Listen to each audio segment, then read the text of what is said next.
G'day, I'm Alice Dempster. You might not know, but Squiz Kids is part of a bigger news offer. So while Squiz Kids is great for the little people in your life, if you want an adult fix of news every day, just search for Squiz Today in your podcast app.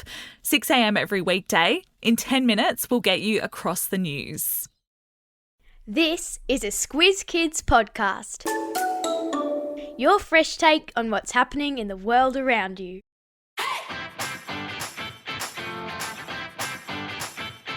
Each week we give the world globe a spin and see where we land. Then we take the kids of Australia on an audio excursion to visit that country and its people.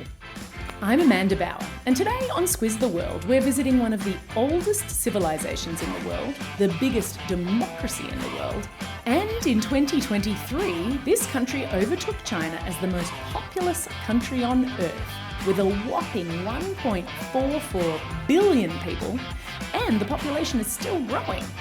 So strap yourselves into the Squiz Kids Superfast Supersonic Jetliner as we take off and take a squiz at India. Just the facts. If you imagine a triangle balancing upside down on its point, you've got the basic shape of India. Except that on the top right corner, there's a teensy thin strip of land that extends out and connects to another chunk of Indian territory. As you'll see on the map I've linked to in your episode notes, India juts out from the bottom of Asia. So it's surrounded by water on two sides of its triangle, including the Indian Ocean to the south. No prizes for guessing where that body of water got its name. India then has land borders with, going clockwise from the north, China, Nepal, Bhutan, Bangladesh, Myanmar, and all the way over on the western side, Pakistan. Before 1947, Britain was in charge of the area that now makes up India and Pakistan. Initially, Britain had planned to give independence to a united India, but Muslims, a majority of whom lived in the West, wanted their own country. Worried that if they didn't split them up, it might cause a war between Muslims and Hindus, which is the most common religion in India, Britain performed what is called partition, or separation, to create two independent countries. Up to 20 million people were displaced, and that partition is often described as one of the largest refugee crises in history. Sadly, there was a lot of violence, and there is still suspicion between India and Pakistan to this day. But, as we always say on Squiz the World, a country is so much more than its conflicts and politics. India has tigers, temples, and the Taj Mahal. There are the Himalayan mountains to the north, tropical beaches to the south, and fertile plains and dry deserts in between. Whenever you travel, it's important to learn a few words in that country's language. It's a great way to show respect. So, let's Learn the lingo. The official languages of India are Hindi and English, but it's a huge country and there are another 22 languages recognised by the Constitution. Today we're going to learn a little Hindi and a little Assamese. Do you remember I said that there was a chunk of India off to the right of that main upside-down triangle?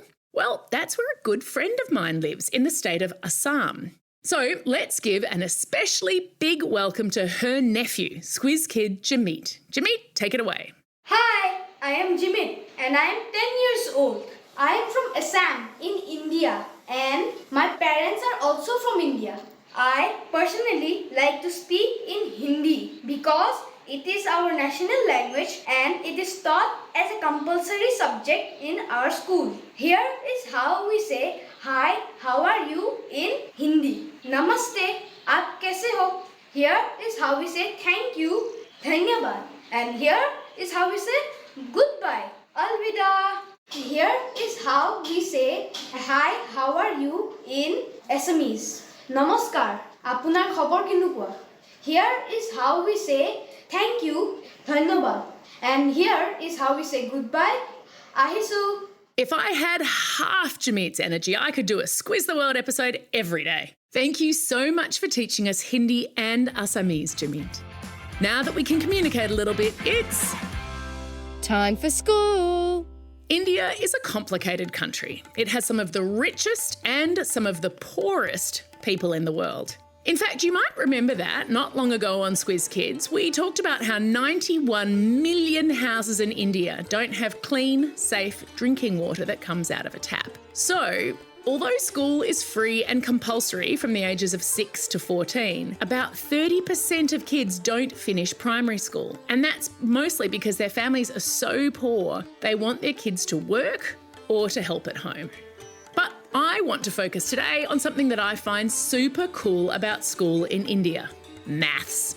They have different words in English for big numbers. They start off like we do. There are the ones, the tens, the hundreds, the thousands, the 10,000s. But the word for what we call 100,000 is lakh, L-A-K-H. Then there's crore, C-R-O-R-E, which means 10 million. Crore and lakh are the two most commonly used numbers in Indian English, although there are more words for even bigger numbers. There's arab instead of a billion, karab for 100 billion, all the way up to mahashank, equivalent to 10 quintillion, which is a number so big it bends my brain. Now, you may not have heard of lakhs and crore, but I am guessing that you have heard about the Taj Mahal. And I have to say, I was pretty surprised by some of the things I learned about it. Believe it or not. It took 20,000 workers and the 1,000 elephants they used to transport their building materials 22 years to build the Taj Mahal, which was finished in 1653. If you were going to build it today, it would cost $1.2 billion. The man paying the bills was Emperor Shah Jahan, and the reason he built the Taj Mahal is that he was so devastated when his favourite wife, Mumtaz Mahal, died, giving birth to their 14th child. Just think about that for a sec. 14 kids! Wow! Anyway, Emperor Shah Jahan wanted to build a palace to hold his wife's tomb as a monument to his love. Now, there are so many things to mention about this building, which, of course, I have put lots of links to in your episode notes. To start with, it is a perfectly symmetrical structure. More of maths, right?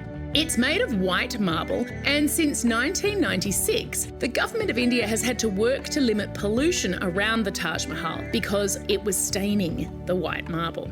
Now, areas of those marble walls are inlaid with precious stones in a floral design, and the colours and workmanship are said to be so perfect that the flowers almost look real.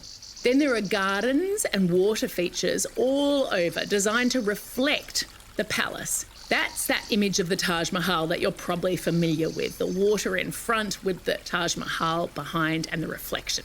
And then there are these 4 minarets or towers around the outside.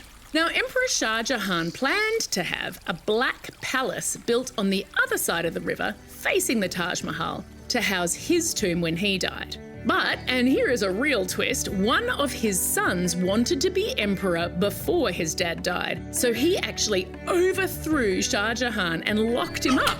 He did have a view of his beloved wife's tomb, though, from the room that he was imprisoned in. And when he did eventually die, his son put Shah Jahan's tomb inside the Taj Mahal as well. In fact, it's the only thing about the Taj Mahal that isn't symmetrical. Well, I don't know about you, but I always get hungry after walking around and sightseeing. I think it might be Dinner time. India has been inhabited for over 55,000 years. It has 28 states, 22 official languages, so you will probably not be surprised to know that the kind of food you eat in India is very different depending on where you are. There's no official national dish. People in the south might make you crispy potato-stuffed pancakes called dosa.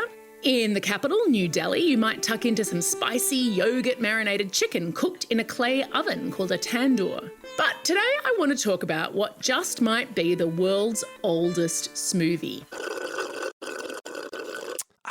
It's called a lassi. The idea of mixing fermented milk or yogurt with fruit and spices started around 1000 BC, and it's supposed to calm your stomach, especially if you've eaten too much spicy food, which in India is a definite possibility. I've popped a recipe for a traditional Indian mango lassi in your episode notes. It's healthier than a milkshake and it is so delicious. Time for the quiz. This is the part of the podcast where you get to test how well you've been listening. Question number 1. What is the name of the ocean to the south of India? And actually, it's to the west of Australia too. Yeah, that's right, the Indian Ocean. Easy one. Question number 2. Name one of the 2 languages, not counting English, that Jameet spoke in today. He spoke Assamese and Hindi. And question number 3, what shapes do the precious jewels on the walls of the Taj Mahal make?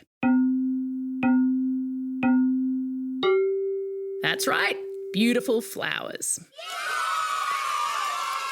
That's all we have time for today. Thanks for staying curious about the world and joining me on this incredible trip to India. Now get out there and have a most excellent day.